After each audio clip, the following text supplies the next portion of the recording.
Good afternoon, everyone, and welcome to Eastern Lifestyle. I'm your host, Davia Pugh. And I'm your reporter, Kaylee Riccatelli. Thank you so much for being with us today. We have an exciting lineup coming up. We'll learn how a New Bern nonprofit is fighting against a progressive disease. We'll explore the historic town of Bath. Plus, you'll find out how to get a great deal when you dine at a great ENC restaurant. And that's all on the way shortly. So now let's get into what makes this day so special. Today is Indigenous People Day. Wow!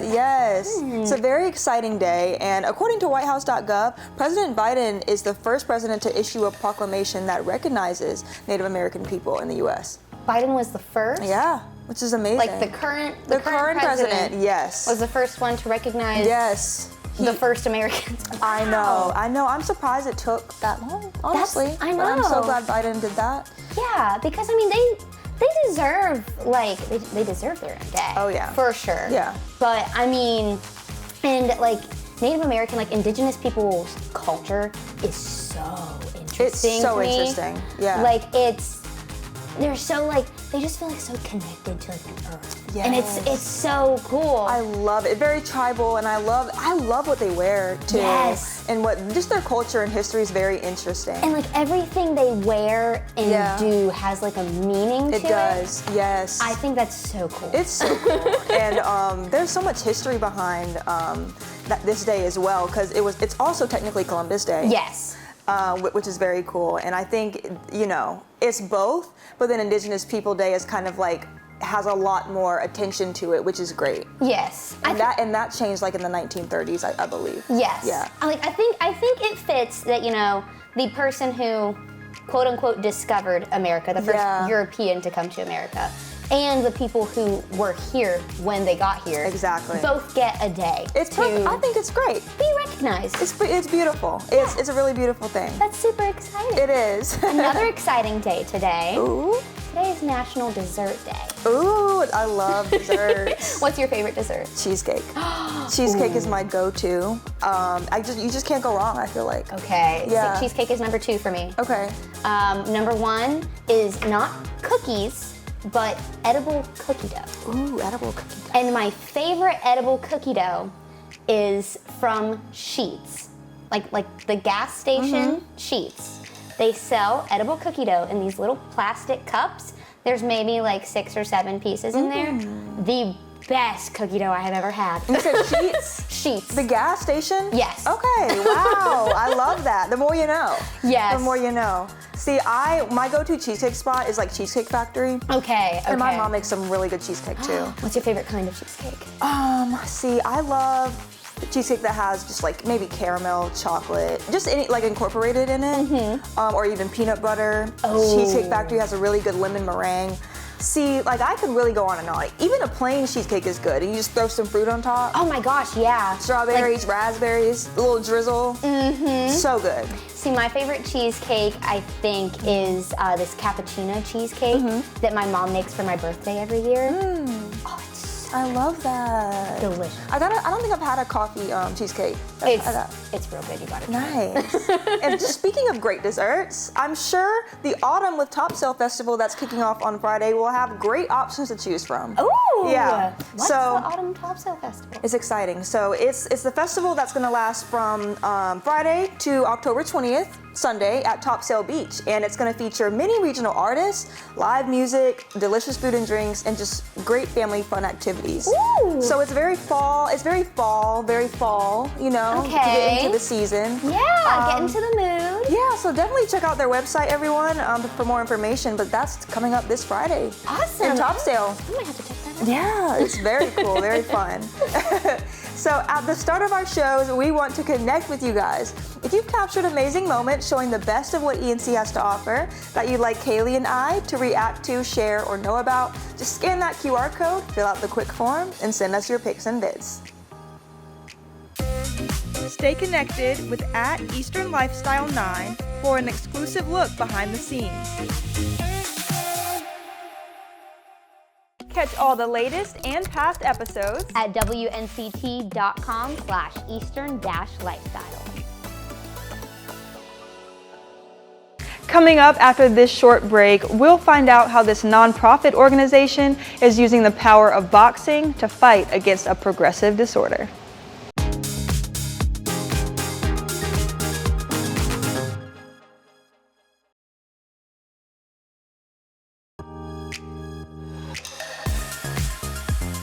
Hey everyone, I'm your host, Davia, and today we're in New Bern at Rocksteady Boxing to see how throwing punches can help boost the quality of life for people with Parkinson's disease.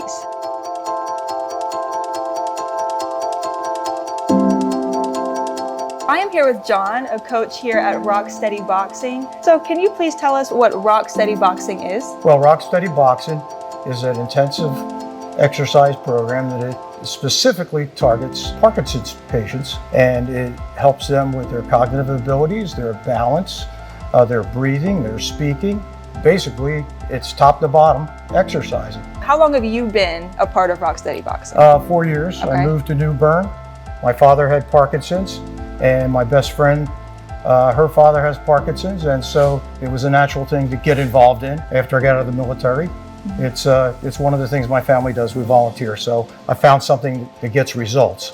I'm results oriented, but I also like to laugh. Laughing is good therapy, and Yeah. these people, once they get into it, they laugh. So as a coach, what do you typically try to encourage or teach the people with Parkinson's that come here? Well, we try to get them into the proper positions. We try to get them to stretch out their muscles. We try to get them to use their voice, to breathe properly, to get in the proper balance, and a combination of all those things is very good for their health. Someone with Parkinson's, what can they look forward to the most from joining Rocksteady Boxing? Camaraderie. Amazing. They're not alone.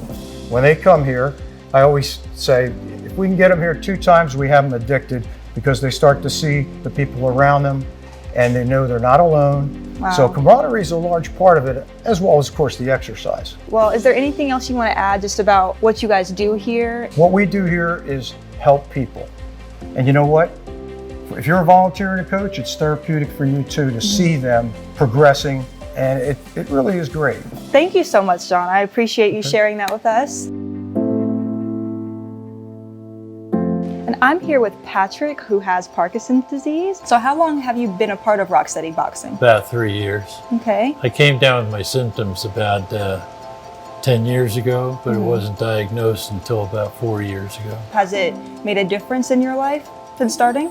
It has made a big difference. What would you say is your favorite part about Rocksteady Boxing? Any part of the class that you enjoy the most? Any movement, exercise that you love? Taking a nap afterwards. Taking a nap afterwards, yeah. I think my favorite thing is the boxing as Okay. opposed to the exercises. Gotcha. You can really take a lot out doing that. Well, thank you so much, Patrick, for Thank sharing you. your experience. Is there anything else you want to add or let people know about Rocksteady Boxing?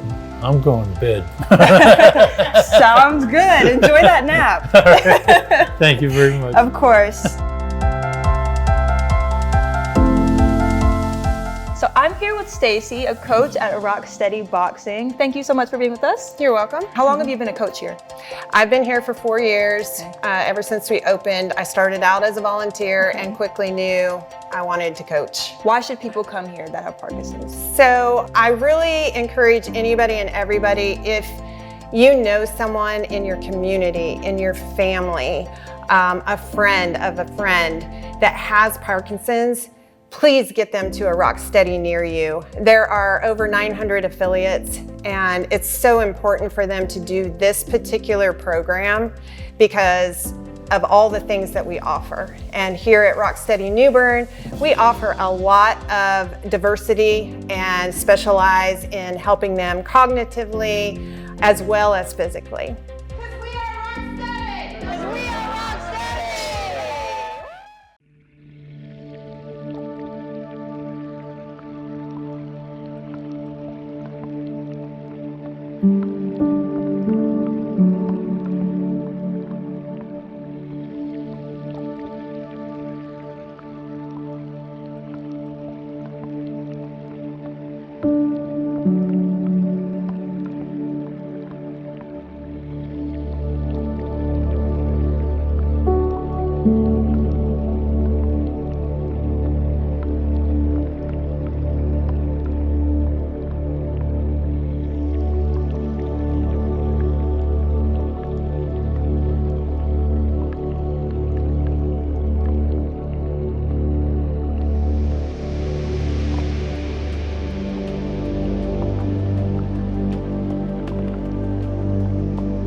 Stay connected with @EasternLifestyle9 for an exclusive look behind the scenes. Ahoy mateys! Coming up on Eastern Lifestyle, we're dropping anchor in a small town with an infamous history.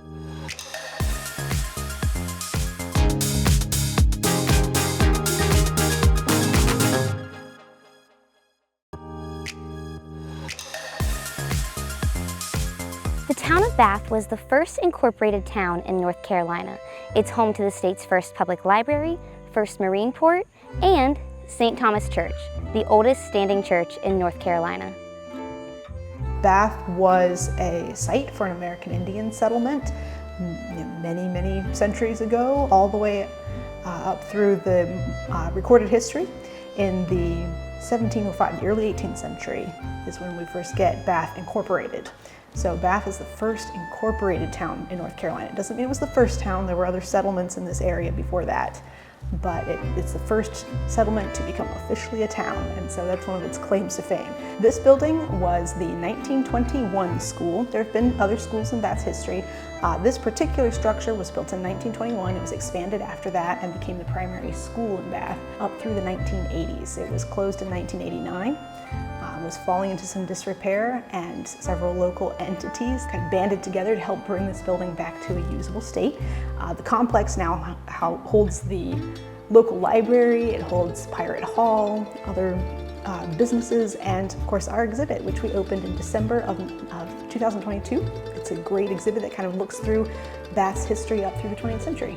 We have, of course, the incorporations and the kind of early establishment of Bath, but as you progress through the exhibit, you learn more about the homes in this area, the building of the bridges in the 1880s. They built those bridges, and you see a big boom in Bath's construction. A lot of the homes here actually post-date the 1880s because that's when you start getting a lot of people coming to the area.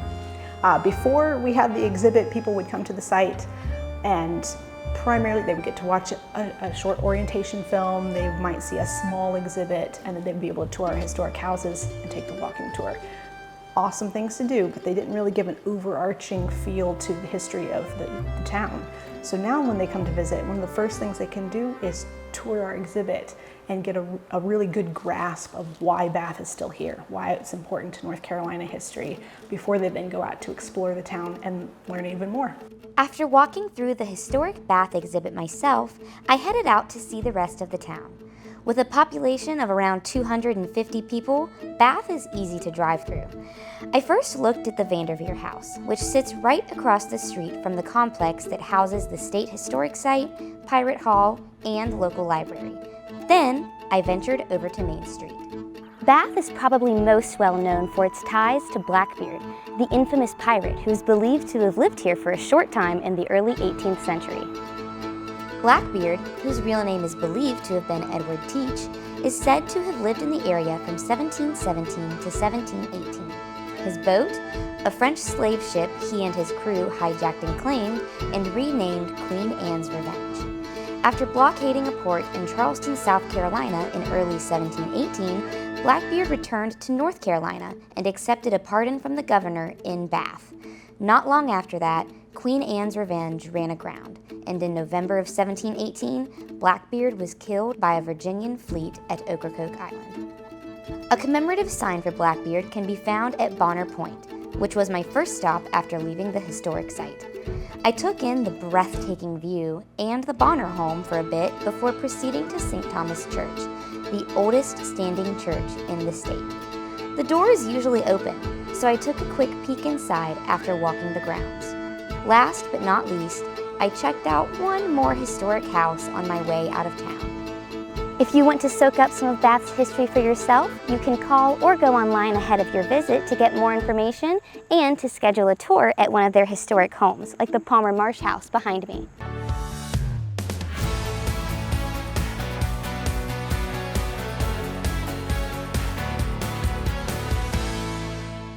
Wow, what a cool story. I know, it was super fun. Yeah. So it's time for the life hack of the day.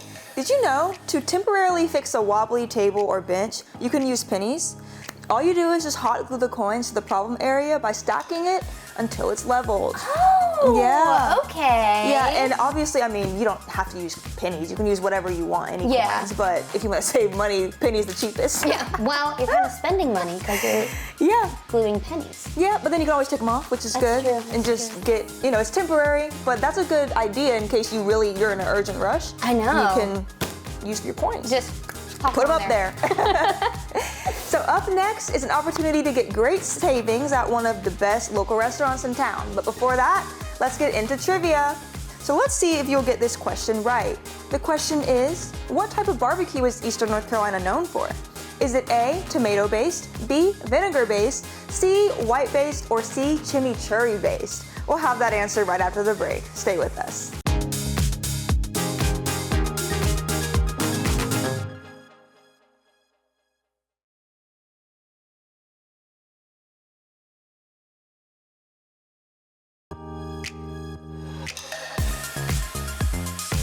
We're back. Let's find out if you got this question right. So if you chose B, vinegar-based, you are right. Eastern North Carolina is known for its whole hog cooking style of barbecue with a tangy vinegar-based sauce.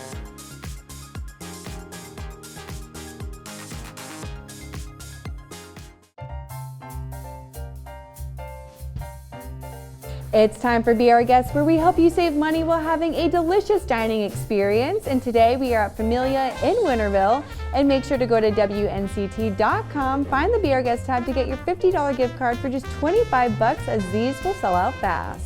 We're here with Andrew Harris, the owner of Famiglia in Winterville. Thank you so much for being with us today. Anytime.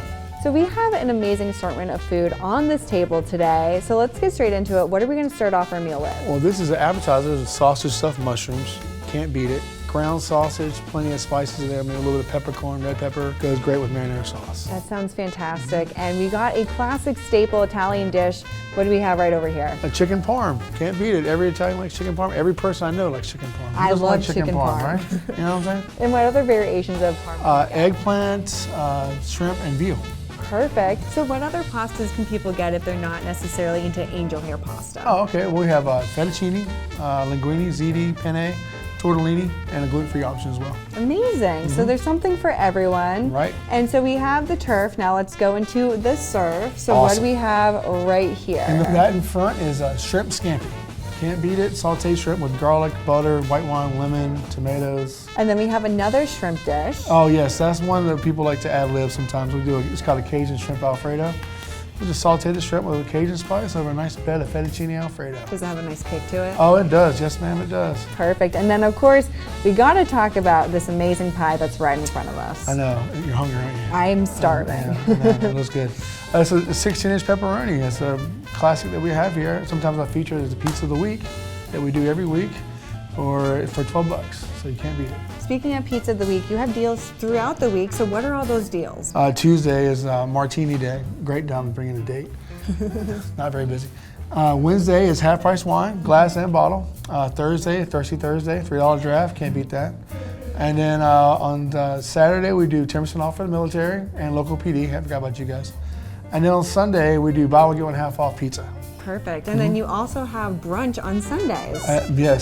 Yes, we do. Winterville's best secret for brunch. Perfect. Awesome. John's French toast is amazing.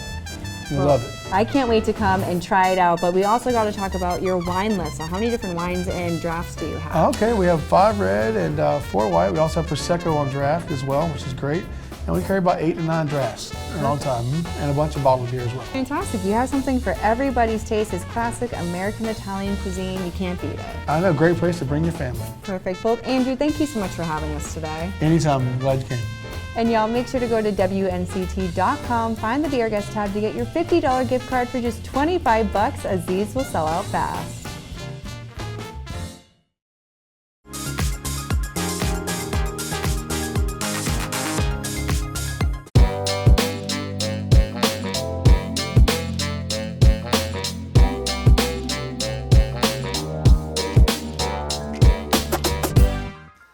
Hey, I'm Chris. This is On the Record.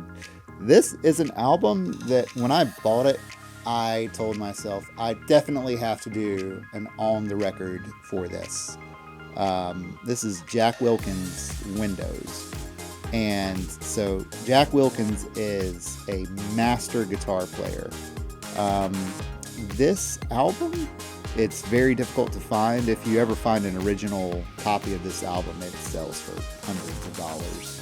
One of my favorite songs on this album, and basically I don't usually do this, but it's the reason I got this album was for this one particular song. The whole album's great, but Red Clay on this album. The song is called Red Clay, and it's originally a Freddie Hubbard song. And most people know the Freddie Hubbard version of it, and they really enjoy it. It's a great version. But I really think that Jack Wilkins' version of Red Clay is better than Freddie Hubbard's, and I know there's probably some people who would disagree with that, and that's okay. So what's really great about Red Clay is it's actually used in a sample in a Tribe Called Quest song. We are so glad that you joined us today. Be sure to share your ENC moments with us by scanning that QR code. And remember to enjoy every moment of your Eastern lifestyle. We'll see you back here tomorrow at 3. Have a great rest of your day. Stay connected with @EasternLifestyle9 for an exclusive look behind the scenes.